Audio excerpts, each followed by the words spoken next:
زہیر مجھے چھوڑ دو، میں تیرا عشق نہیں اپنے رب چاہتی ہوں۔ یہ کہانی ہے محبت کی نہیں بلکہ ایسی محبت کی جو انسان اور جنات کے بیچ پیدا ہوئی، ایسی محبت جو آغاز میں بہت حسین لگی لیکن انجام ایسا خوفناک ہوا کہ نہ صرف دل کانپ اٹھا بلکہ ایمان بھی ہل گیا۔ وہ ایک معصوم لڑکی تھی، تنہا، خاموش، نیک، اور وہ انسان نہیں تھا، وہ تھا جن زاد جو عشق میں پاگل ہو چکا تھا۔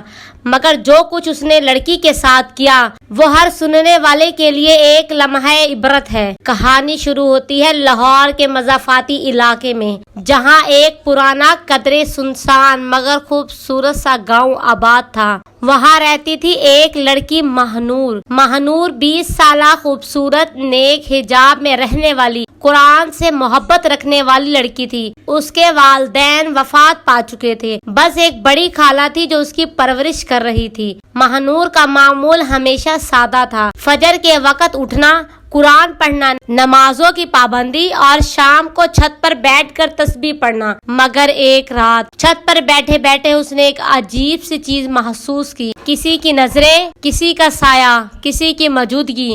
اس نے ادھر ادھر دیکھا مگر کچھ نہ تھا۔ پھر کچھ دن بعد قرآن پڑھتے ہوئے اسے ایسا محسوس ہوا جیسے کوئی اس کے ارد گرد آ کر بیٹھ گیا ہو۔ شروع میں وہ ڈر گئی مگر پھر دل میں عجیب سا سکون بھی تھا، یوں لگتا جیسے کوئی ہے جو اسے دیکھ رہا ہے، اس کی باتیں سن رہا ہے اور اس کی خاموشیوں کو سمجھ رہا ہے۔ مہنور نے سوچا یہ محض وہم ہے، لیکن حقیقت یہ تھی وہم نہیں تھا، وہ جن ذات تھا اور وہ کئی سالوں سے مہنور کو دیکھ رہا تھا۔ جن ذات کا نام تھا زہیر۔ وہ شیطانی نہیں تھا مگر انسانوں کی دنیا کی طرف مائل تھا۔ اسے مہنور کی عبادت، اس کی آواز، اس کا نورانی چہرہ، سب کچھ اپنی طرف کھینچتا جا رہا تھا۔ زہیر نے اسے کبھی کوئی بات نہیں کی، بس اسے دیکھتا رہا، سنتا رہا اور دل ہی دل میں محبت کی شدت میں جلتا رہا۔ پھر ایک دن مہنور کی طبیعت اچانک خراب ہو گئی، نہ بخار نہ زکام، بس جسم میں شدید کمزوری اور نیند میں ڈراؤنے خواب۔ خالہ پریشان تھی، انہوں نے مولوی صاحب کو بلایا۔ مولوی صاحب نے کچھ پڑھ کر دم کیا اور کہا اس بچی پر کسی غیر مرئی مخلوق کی نظر ہے، بہت قریب ہے اور بہت مضبوط ہے۔ یہ سن کر خالہ کانپ گئی مگر مہنور وہ جیسے کچھ سن ہی نہ رہی ہو، وہ اکثر کھوئی کھوئی سی رہنے لگی۔ اب وہ چھت پر دیر تک بیٹھنے لگی، اکثر اپنے آپ سے باتیں کرنے لگی۔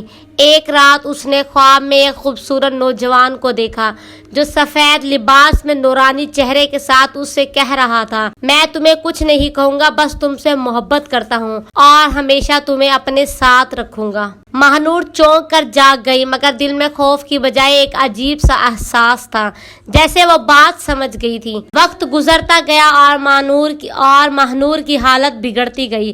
اسے تنہائی پسند آنے لگی، لوگوں سے دوری، راتوں کو جاگنا، صبح دیر سے اٹھنا اور خود کلامی۔ خالہ نے سختی کی، موبائل بند، باہر جانا بند، لیکن پھر وہی ہوا جس سے ڈرتے تھے۔ ایک رات مہنور غائب ہو، پھر پورا محلہ جاگ گیا۔ خالہ پاگلوں کی طرح تلاش کرتی رہی، در و دیوار کو پکارا لیکن لڑکی نہ ملی۔ 2 دن بعد مہنور واپس آ گئی، لیکن اب وہ مہنور نہ تھی۔ آنکھیں عجیب تھی، زبان رک رک کر بولتی تھی اور وہ کہتی تھی میں زہیر سے شادی کر چکی ہوں، اب مجھے دنیا کی کوئی قید نہیں روک سکتی۔ خالہ سکتے میں آ گئی، روتی رہی، چیختی رہی، لیکن مہنور بس ایک ہی بات دہراتی رہی، زہیر میرا ہے، وہ میرا محافظ ہے اور میں اس کی بن چکی ہوں۔ مولوی صاحب نے دوبارہ دم کیا، روحانی علاج کیا، رقیہ شریف پڑھی گئی۔ مہنور چیختی چلائی، کبھی ہنسی کبھی روئی، جیسے 2 دنیاؤں کی کشمکش اس کے جسم میں ہو۔ زہیر اب خود نظر آنے لگا تھا، خوابوں میں، آئینے میں، کبھی ہوا میں کبھی سائے میں۔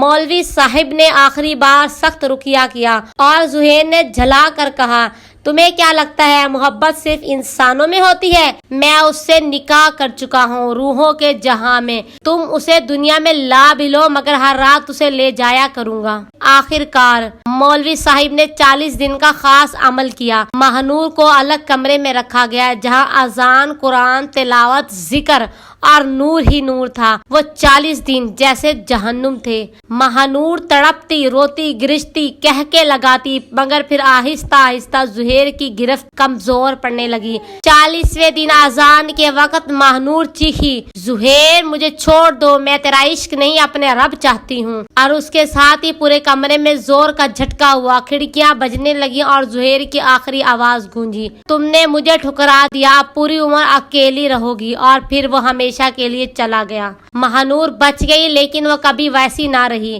نہ کبھی اس نے شادی کی, نہ کسی مرد سے بات کی. بس مسجد کے قریب ایک چھوٹے سے گھر میں رہتی ہے, روز قرآن پڑھتی ہے اور اکثر چھت پر چپ چاپ آسمان کو دیکھتی ہے. شاید وہ اب اس کو یاد کرتی ہے, یا اس لمحے کو جب اس نے کسی غیر انسان سے محبت کر لی تھی. اللہ کی بنائی ہوئی حدیں عبور کرنا, چاہے وہ محبت ہی کیوں نہ ہو, ہمیں دنیا ہی نہیں ایمان کی روشنی سے بھی دور کر سکتا ہے.